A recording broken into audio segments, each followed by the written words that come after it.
Okay. तो ये previous class का जस्ट कंटिन्यूएशन में है कि हमने लास्ट क्लास में देखा था कि हम लोग एक सिग्नल लिए थे, मैसेज सिग्नल ये वाला, और इसको हमने ट्रांसमिट किया था, ठीक है। और हमको उसके रिस्पेक्ट में ये बाइनरी सिग्नल ट्रांसमिट किए थे यूजिंग एडाप्टिव डेल्टा मॉड्यूलेटर।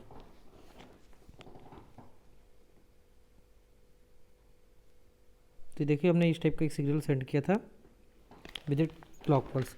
अब हम लोग इसका रिसीवर सेक्शन देखते हैं। तो इसका जो रिसीवर सेक्शन रहेगा वो इस टाइप का रहेगा। यहाँ पर भी हम लोग एक लॉजिक यूज़ करेंगे, कंट्रोलर यूज़ करेंगे जो कि स्टेप साइज को मॉडिफाई करने का काम करेगा, ठीक है। और यहाँ पे फाइनली मेरे को अप्रॉक्सीमेटेड सिग्नल मिलेगा एम कैप ऑफ टी। तो वो कैसे मिलता है उसको देखते हैं। तो यहाँ पे कंडीशन देखिए, जब हमारा बाइनरी सिग्नल रिसीव होगा, जो बाइनरी सिग्नल हमने यहाँ पे सेंड किया है, जैसे कि for example n is equal to 0 first clock pulse के लिए, या जीरो क्लॉक पल्स के लिए जो मैंने बाइनरी सिग्नल 1 सेंड किया, सेकंड क्लॉक पल्स में मैंने बाइनरी सिग्नल ये सेंड किया। तो ये मेरे बाइनरी सिग्नल है, 1 बाई 1 मैं इनको सेंड करते गया एडाप्टिव डेल्टा मॉड्यूलेटर से। तो ये बाइनरी सिग्नल मेरे को रिसीवर की तरफ आके रिसीव होंगे, इस वाले पार्ट में जाके रिसीव होंगे। यहाँ पे बाइनरी सिग्नल मेरे को रिसीव होगा। तो लेट से बाइनरी सिग्नल को मैं नाम दे रहा हूँ बी ऑफ एन। जब मेरा बाइनरी सिग्नल जीरो रहेगा तो मेरा एरर सिग्नल रहेगा -1, ओके। ई ऑफ एन की वैल्यू रहेगी -1। जब मेरा बाइनरी सिग्नल 1 रिसीव होगा तो एरर सिग्नल की वैल्यू रहेगी +1। इतना क्लियर है, ठीक है। नाउ इसको मैं यहाँ पे बनाता हूँ receiver part of the adaptive delta modulator. तो receiver part of the adaptive delta modulator,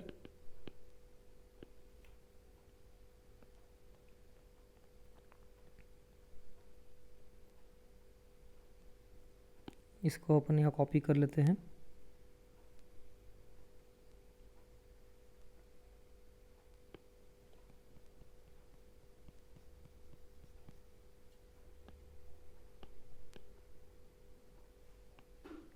okay. तो अब आप देखिए हमने क्या क्या सिग्नल सेंड किया था। हमने सिग्नल सेंड किया था 0,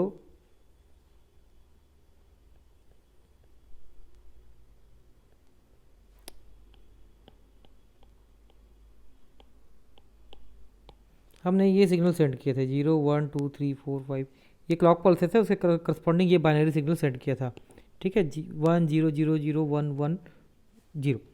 अब हम लोग देखते हैं ये सिग्नल 1 बाई 1 रिसीव होंगे। पहले ये वाला सिग्नल रिसीव होगा मेरे को रिसीवर पे, फिर ये सिग्नल रिसीव होगा, फिर ये 1 बाई 1 एक एक सिग्नल मेरे को रिसीव होते जाएगा। यहाँ पर भी हमारा सेम लॉजिक कंट्रोल लगा हुआ है। मैंने ये बोला कि जब मेरे को बाइनरी सिग्नल रिसीव होगा बी ऑफ एन, यहाँ पे इनपुट सिग्नल, अगर बाइनरी सिग्नल 0 रिसीव होता है तो error signal E of N होगा +1 +0, सॉरी -1, ठीक है। अगर बाइनरी सिग्नल रिसीव होता है बाइनरी 1 तो एरर सिग्नल रिसीव होगा वो होगा +1। ये चीज़ क्लियर रखना यहाँ पे। Now this is the M cap of T, जो आउटपुट है वो एम कैप ऑफ टी है, मैं इसको एम कैप ऑफ टी लिख रहा हूँ। ये लॉजिक कंट्रोलर एक फार्मूले के through step size signal generate करेगा। Del of N is equal to del N -1 E of N plus del not E of N -1, where del of N -1 previous step size, E of N current error signal, del naught original step size, और E of N -1 previous error, ठीक है। So this is the previous step size, जैसा कि transmitter side में था same, current error, original step size, और ये previous आपका एरर है, ओके। ये 4 चीज़ हो गया। अब हम लोग देखते हैं कि कैसे जनरेट होगा। तो जो सबसे पहले फॉर 0th क्लॉक पल्स हमने क्या सेंड किया ये देखते हैं। फॉर 0th क्लॉक पल्स हमने जो सेंड किया था, फॉर 0 क्लॉक पल्स हमने बाइनरी 1 सेंड किया था, क्लियर। तो बाइनरी 1 मेरे को रिसीव होगा यहाँ पे, इस पार्ट पे बाइनरी 1 रिसीव होगा। तो for n is equal to 0, यहाँ पे मैं वेवफॉर्म ड्रॉ करता हूँ।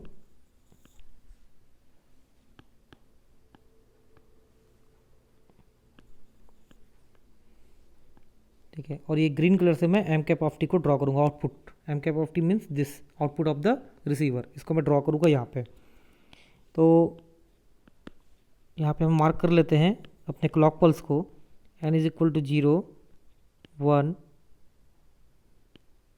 2 3 4 5 6 7 8। तो for n is equal to 0 मेरे को सिग्नल रिसीव हुआ, वो रिसीव हुआ बाइनरी 1। ओके, जब पहली बार यहाँ पे बाइनरी 1 रिसीव हुआ तो उस टाइम पे इसके पास कोई आउटपुट नहीं था, कोई इनपुट नहीं था, तो इसका आउटपुट भी कुछ नहीं था, 0 था। ठीक है, तो स्टार्टिंग में जो पहला एम कैप टी जनरेट हुआ उसको देखते हो क्या होगा। तो फॉर बाइनरी 1 मैं जब बोल रहा हूँ कि बाइनरी 1 रिसीव हुआ तो that means B of 0 receive हुआ मेरे को 1। तो जब मैं बोल रहा हूँ कि बाइनरी 1 रिसीव होता है तो एरर सिग्नल क्या होता है, ई ऑफ 0 होगा 1। ठीक है, E of 0 will be 1। Then इस केस में डी 0 डेल्टा 0 कितना होगा, टी ऑफ एन। इस फार्मूले से लॉजिक कंट्रोलर क्या जनरेट करेगा, आउटपुट ये जनरेट करेगा summation del of -1 E of 0 plus del not E of -1। क्योंकि ई डेल ऑफ -1 जैसी कोई चीज़ नहीं हो कि पहले क्लॉक पल्स से पहले तो कुछ भी आउटपुट नहीं था, है ना, कोई स्टेप साइज नहीं था, कुछ नहीं था। तो डेल नॉट को हम लोग बाय डिफ़ॉल्ट ले लेते हैं, डेल नॉट जो ओरिजिनल स्टेप साइज है वही ले लेते हैं। तो सबसे पहले जब सिग्नल मेरे को मिलेगा, कोई बाइनरी 1 मिलेगा, तो मेरे को बाइनरी 1 के मिलते ही प्लस डेल नॉट सिग्नल मेरे को रिसीव होगा। यहाँ पे स्टार्टिंग में डेल्टा अडाप्टिव डेल्टा मॉड्यूलेटर का आउटपुट था 0। ठीक है, वो एक डेल नॉट सिग्नल जनरेट करेगा यहाँ पे। जैसे ही मेरे को फर्स्ट बाइनरी सिग्नल मिला 0 क्लॉक पल्स पे, मेरे को क्या सिग्नल आउटपुट मिला, एम कैप ऑफ टी की वैल्यू क्या मिली, एम कैप ऑफ टी मिला del not. Okay, so this is del not. तो जैसा यहाँ पे हुआ था, ट्रांसमीटर साइड में क्या किया था हमने, आपको याद होगा तो ट्रांसमीटर साइड में जो पहले सिग्नल आया था, मैसेज सिग्नल को कंपेयर किए थे हम लोग 0 से, क्योंकि कोई भी आउटपुट नहीं था हमारे अडाप्टिव डेल्टा मॉड्यूलेटर के पास। ठीक है, तो हमने मैसेज सिग्नल को कंपेयर किया था 0 से, और हमने बाइनरी 1 सेंड किया था उसके रिस्पेक्ट में, और स्टेप साइज को डेल नॉट से इंक्रीज कर दिया था ट्रांसमीटर में, सबसे पहले क्लॉक पल्स के लिए, 0th क्लॉक पल्स के लिए, क्योंकि उससे पहले कुछ भी आउटपुट नहीं था। उसी तरीके से जब पहला क्लॉक पल्स के रिस्पेक्ट में मेरे को पहला इनपुट सिग्नल मिला, दैट मीन्स बाइनरी 1 मिला, तो मैंने अपना 0 वोल्ट को, स्टार्टिंग में मेरा डेल्टा मॉड्यूलेटर का आउटपुट 0 वोल्ट था, उसको एक स्टेप साइज इंक्रीज कर दिया। ठीक, तो पहले बार में एक एम कैप टी को डेल नॉट से इंक्रीज कर दिया मैंने। अब देखते हैं नेक्स्ट क्लॉक पल्स। तो for next clock pulse n is equal to 1 के लिए क्या सिग्नल भेजे हैं हम, उसको देखते हैं। तो for n is equal to 1 के लिए जो सिग्नल आया है, इसमें काफ़ी ये हो जाता है। ठीक है, n इज इक्वल टू 1 के लिए सेकंड क्लॉक पल्स जो आया उसके लिए बाइनरी 0 सेंट हुआ है। तो for n is equal to 1 binary 0 sent हुआ है। तो for n is equal to 1 मैंने सेंड किया है बाइनरी 0। तो जब बाइनरी 0 आया तो एरर सिग्नल क्या आएगा, ई of 1 will be negative, that is -1 volt, है ना। हमने शुरू में डिसाइड किया था कि जब एरर बाइनरी 1 आएगा तो एरर सिग्नल पॉजिटिव, जब बाइनरी 0 आएगा तो एरर सिग्नल नेगेटिव। ये बाइनरी 1 एक्चुअली इस लॉजिक कंट्रोलर के इनपुट में जाता है। जो भी सिग्नल बाइनरी सिग्नल आएगा रिसीव होगा वो लॉजिक कंट्रोलर के इनपुट में जाएगा। ये लॉजिक कंट्रोलर के पास एक फार्मूला रहेगा, ये वो फार्मूला है जिसके थ्रू ये आउटपुट सिग्नल यानी कि स्टेप साइज जनरेट करेगा और करंट आउटपुट के स्टेप साइज को चेंज करेगा। Current output means M cap of T, ये ग्रीन वाला सिग्नल। तो ये जो बाइनरी 1 आया उसको मैंने लॉजिक कंट्रोलर के इनपुट में दिया। अब लॉजिक कंट्रोलर उसके अकॉर्डिंग फार्मूला यूज़ करेगा, del of 1 is equal to summation mod of del not E of 1 plus del not E of 0। ये फार्मूला यूज़ किया उसने, ये वाला। Okay, now what is del naught. Del naught मतलब इससे पहले वाला जो स्टेप साइज था दैट इज डेल नॉट ही था। E of 1 is -1 plus del not E of 0 मतलब प्रीवियस जो एरर सिग्नल था वो था 1, तो यहाँ पे डेल ऑफ 1 आया 1 0। तो ये लॉजिक कंट्रोलर ने कुछ कैलकुलेट किया और ये कैलकुलेट किया 0। जब 0 कैलकुलेट करता है ये, तो ये क्या करता है, जो करंट आउटपुट है एम कैप ऑफ टी उसको कांस्टेंट रखता है, उसमें कोई चेंज नहीं करता। तो करंट आउटपुट में नो चेंज। ठीक है। So M cap T no change. Current output M cap T को वैसी का वैसी रखता है। अब देखते हैं N is equal to two, इसके लिए बाइनरी जीरो आया था, N is equal to two के लिए भी बाइनरी जीरो आया था। अब देख सकते हैं यहाँ पे हमने सेंड किया था, जैसे पहली वीडियो आप देख लेना, उसमें हमने ये ट्रांसमीटर पार्ट किया हुआ है, ठीक है। तो उसी का ये कंटिन्यूशन में है। तो for N is equal to two, जो थर्ड नंबर का क्लॉक पल्स है उसके रिस्पेक्ट में मैंने बाइनरी जीरो सेंड किया हुआ है। तो ये बाइनरी जीरो रिसीव होगा थर्ड क्लॉक पल्स के रिस्पेक्ट में। तीसरा जो बाइनरी सिग्नल आएगा वो क्या होगा, रिसीवर में बाइनरी जीरो। ये बाइनरी जीरो इसमें जाएगा एज ए इनपुट। तो M cap of T no change. So for N is equal to two हमने सेंड किया था सिग्नल, हमने को रिसीव हुआ signal, it is binary zero. तो एरर सिग्नल होगा नेगेटिव -1 वोल्ट। एंड इसके लिए लॉजिक कंट्रोलर क्या जनरेट करेगा आउटपुट, वो होगा del of two is equal to del one E of to plus del not E of one. तो del of one is actually zero था, E of two की value -1 है, del not E of one जो था वो -1 था। तो minus del naught, del of two जो जनरेट हुआ वो माइनस डेल नॉट। तो लॉजिक कंट्रोलर ने क्या आउटपुट जनरेट किया, माइनस डेल नॉट। इस लॉजिक कंट्रोलर ने क्या जनरेट किया, माइनस डेल नॉट। अब ये logic controller minus del not generate करता है, तो ये क्या करता है, current output M cap of T को रिड्यूस करता है by amount del not. Current output minus M cap of T को रिड्यूस करेगा बाय अमाउंट डेल नॉट। तो इस टाइप से डेल नॉट अमाउंट से रिड्यूस करेगा। ओके, नाउ थर्ड नंबर का पल्स देखते हैं।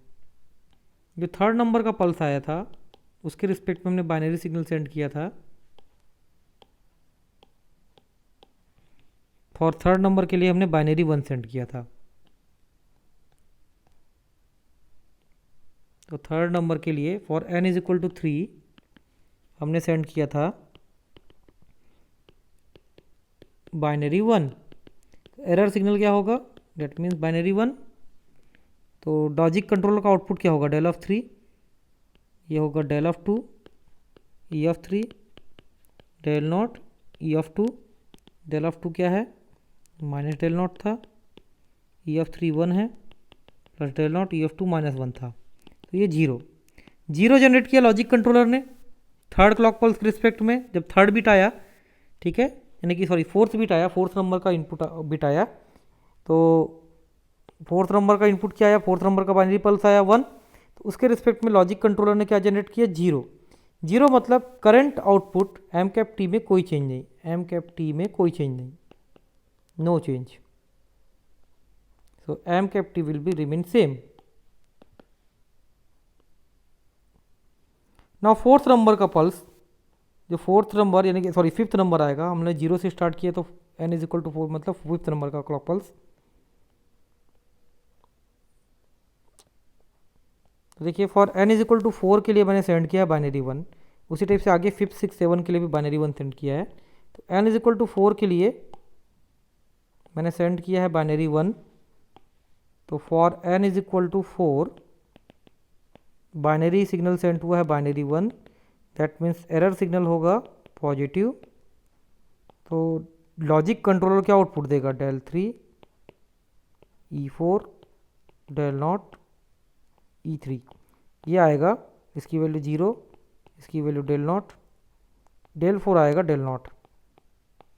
तो लॉजिक कंट्रोलर क्या करेगा, करंट आउटपुट को इंक्रीज करेगा by amount 1 step size, it is del not. फिर फिफ्थ नंबर का क्लॉक पल्स के लिए भी मैंने बाइनरी 1 सेंड किया हुआ है, ठीक है। तो for n is equal to 5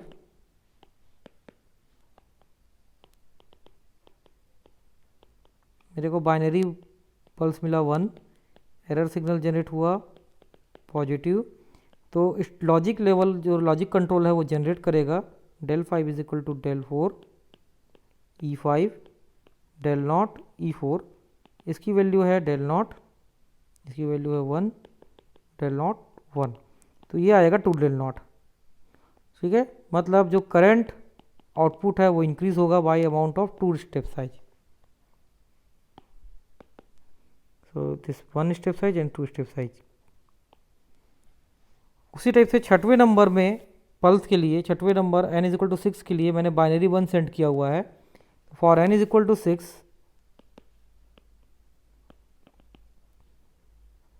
b of 6 जो है वो 1 है, बाइनरी 1 आया है, तो एरर सिग्नल आ जाएगा 1 वोल्ट। तो del of 6 is equal to हो जाएगा del of 5 error signal plus del of 0 error 5।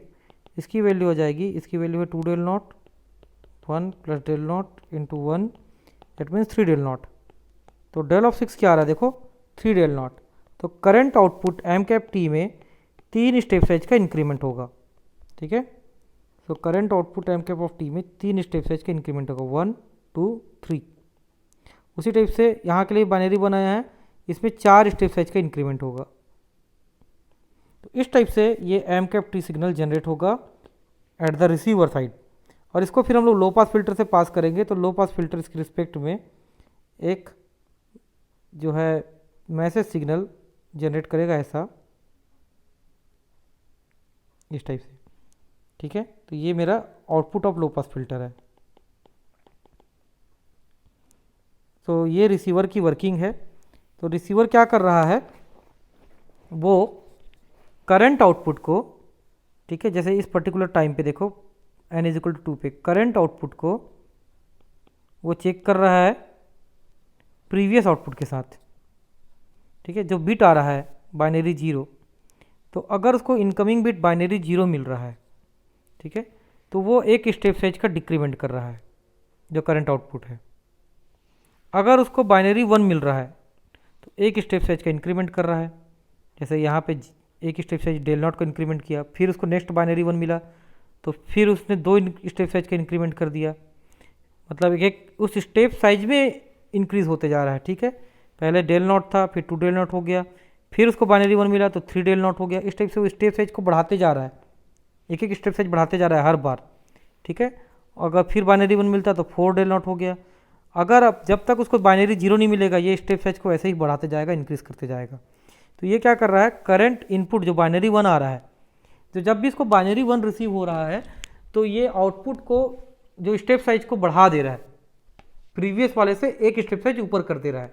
तो प्रीवियस वाले स्टेप साइज अगर डेल नॉट था और फिर उसको बाइनरी 1 मिलता है तो ये उसको 2 डेल नॉट कर देता है, ठीक है। अगर फिर से बाइनरी 1 मिलता है तो ये प्रीवियस स्टेप साइज को एक स्टेप साइज और बढ़ा देता है, 3 डेल नॉट कर देता है। फिर से बाइनरी 1 मिलता है तो previous step size 3 del not को 4 डेल नॉट कर देता है। तो जब भी इसको बाइनरी 0 मिलेगा, ये प्रीवियस वाले से कुछ स्टेप साइज उसको कम कर देता है। अगर इसको बाइनरी 1 मिलता है, ठीक है, तो ये स्टेप साइज को प्रीवियस वाले स्टेप साइज से बढ़ा देता है। तो ये मेरा रिसीवर का वर्किंग है।